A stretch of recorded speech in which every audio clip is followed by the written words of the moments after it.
Benvenuti a tutti su Potoi TV. Anche oggi purtroppo un altro video news, dato che è uscita una nuova patch note che ha annunciato un'interessante novità. Ma prima di passare alla patch note ci tengo a dirvi che purtroppo la programmazione del canale sarà un attimo interrotta. In che senso? Nel senso che spesso nel canale uscivano dei video guida su alcuni comandanti. Questo lo facevo spesso quando i comandanti erano di alto livello. Ora che inizia la nuova stagione, i video guida sui comandanti saranno un pelo diversi, nel senso, saranno fatti dei video su come iniziare con quale comandante, quindi i primi punti dove vanno messi, per poi, quando verranno portati a un livello un po' più alto, verso il 45-50, verranno mostrate le build definitive, quindi con i punti completamente allocati nei titoli e nelle abilità corrette.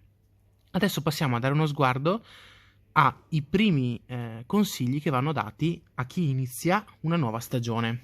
Cosa vuol dire? Vuol dire che noi ad inizio stagione avremo dei buff molto particolari. Nelle prime 24 ore, infatti, abbiamo più velocità di movimento, abbiamo meno truppe perse, quindi la nostra spezieria avrà una capacità maggiore e una velocità di cura delle truppe più alta. Avremo i comandanti più veloci e più veloci nel recuperare le energie.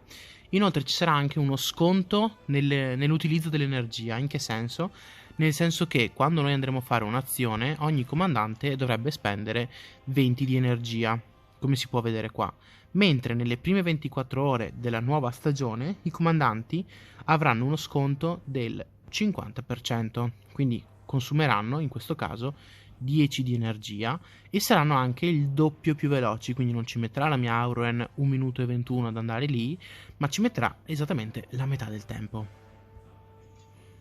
Come già vi avevo anticipato, i comandanti con cui si andrà a iniziare, con cui andrò ad iniziare la nuova stagione, saranno Adune, probabilmente Gorbag, ma soprattutto anche proprio lui, Gandalf il Grigio. Questo perché, nonostante avrà il debuff del morale, lui è molto forte e mi permette, grazie al suo titolo il Grigio, di subire davvero pochissime perdite, ed è una cosa molto utile soprattutto ad inizio game.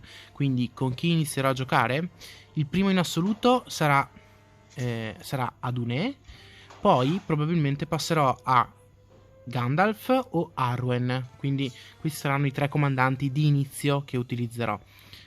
Tuttavia potrebbe esserci anche Gorbag. Ora devo vedere un po' come si muovono come si muoverà il tutto durante il primo giorno, le prime 24 ore. Passiamo adesso alla patch note. Oggi, l'8 febbraio, è uscita infatti una patch note sul canale Discord ufficiale del gioco, in cui venivano annunciate alcune novità. La prima fra tutte è proprio la manutenzione del server tra le 3 e le 4 UTC. Questo vuol dire che da noi saranno le 4 e le 5. Dunque, attenzione.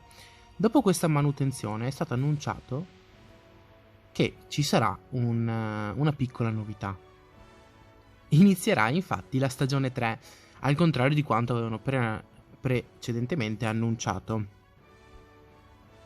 Quindi, invece che il 10 febbraio, la stagione 3 dovrebbe iniziare domani alle 5 ora locale italiana. Quindi ragazzi, attenzione, se siete in un server in cui la stagione è finita oggi, la stagione 2 è finita oggi, state attenti perché potrebbe essere che non riuscirete a finire nella fazione che voi desiderate, perché hanno ridotto considerevolmente il numero di posti disponibili per tutti i giocatori. Quindi attenti. Io vi consiglio vivamente di fare quello che farò io, ovvero di rimanere svegli o puntarvi una sveglia per poter accedere alla nuova stagione nella fazione che voi desiderate, e buona fortuna a tutti quanti, perché non sarà facile in questo momento.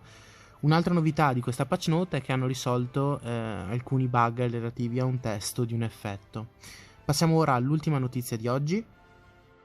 Sempre oggi hanno infatti leakato l'ultimo eroe che dovrebbe uscire con la stagione 3, ovvero Cestaro. Non so come si pronuncia nel modo corretto, comunque è un altro Nazgul, non si sa bene se sia un alto tier 3 o un tier 2. I suoi titoli e le sue abilità sono queste, Due già le conosciamo, mentre due sembrano essere uniche. Quella che conosciamo è quella che ha anche Adune, Spellseeker, quindi un'abilità che gli potenzia la concentrazione a discapito della forza. Anche le abilità di attacco le conosciamo già.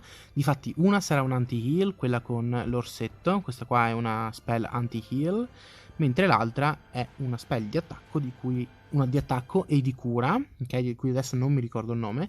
Quindi sappiamo già due tool che questo comandante avrà. E poi c'è The Evocator, uno dei due titoli unici di questo eroe. Infatti questo titolo risulta essere abbastanza forte, tuttavia si può attivare soltanto in un round, il round 7. Assomiglia molto a una di quelle cure single target, tra virgolette, a utilizzo singolo, che alcuni eroi hanno già e risultano comunque essere molto forti. Quindi sono curioso di vedere come funzionerà, sono curioso anche di vedere le altre abilità, oltre a Ringwraith, quindi Spettro dell'Anello, che già conosciamo, anche il titolo Lord of the West con le sue abilità. Sono curioso.